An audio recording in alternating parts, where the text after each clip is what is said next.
My love for multimodal literacy did not begin with a classroom or an essay. It began with a manga, Kentaro Miura's Berserk. Berserk is deep, grim, and yet somehow hopeful. At its core, it's the story of Guts, a swordsman, who keeps walking forward through endless despair, driven first by revenge, but then by love. Miura's world is brutal, filled with demons, corrupt rulers, betrayals so devastating that even hope feels dangerous. Yet alongside this darkness, Berserk is also about friendship, loyalty, and the search for meaning in a broken world. The story spans decades, following Guts as he battles both monsters on his own, all while trying to protect people that he loves.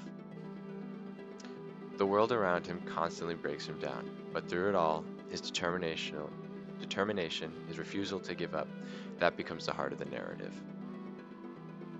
There are moments where everything feels lost, most notably during the eclipse, or when Casca is captured after regaining her sanity, where hopelessness almost swallows both the characters and the reader as a whole.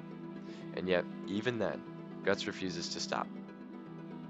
Reading those pages, I wasn't just observing this story, I was feeling it, living it. Guts and me, the reader, shared the despair, shared his anger, and shared his hopelessness. This manga is multimodality in action. As Melanie Gagich writes, all writing is multimodal because it combines different modes of communication. In Berserk, Murio uses stunningly detailed art along with dialogue and narration to pull the reader in. The linguistic mode is, in the character's words, the visual in his incredible artwork, and the spatial in the size and shapes of each panel, which he uses to control the scene's tempo. That's what makes this manga so immersive. You're not just told what Guts feels, you see it in his expression, you feel it in the way the panels slow down or speed up. Miuria uses the shape and size of each panel to guide the reader's rhythm. Wide, stretched panels get you to slow down, forcing you to pause and look at every detail of the battlefield or a terrifying moment. But in contrast, rapid bursts of small, jagged panels make your eyes move faster, mirroring the chaos of a fight or maybe the quick thinking of a character. It's like Miria is in control of the reader's pace, deciding whether you should linger or whether you should rush through, making the act of reading itself part of the story's emotional weight. And then there's the anime.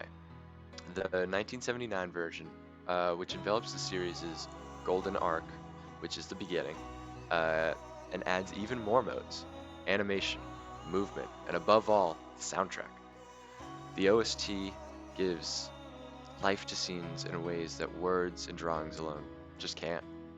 One moment, it's a haunting silence, and the next, it's music that could kind of make your gut wrench a little.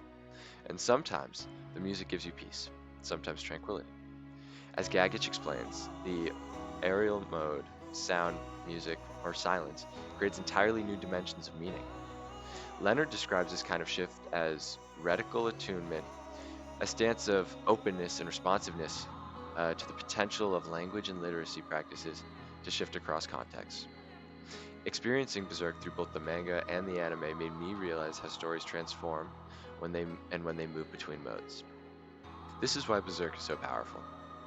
Each mode, linguistic, visual, spatial, gestural, aural, it all works together to immerse the reader completely. I didn't just read Guts' despair, I felt it. And just to see his hope, I kept reading. Reading Berserk shaped the way I think about literacy and storytelling.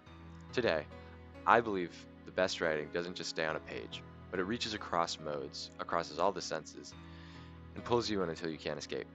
Multimodality isn't just a concept, it's an experience that I live through every time I read.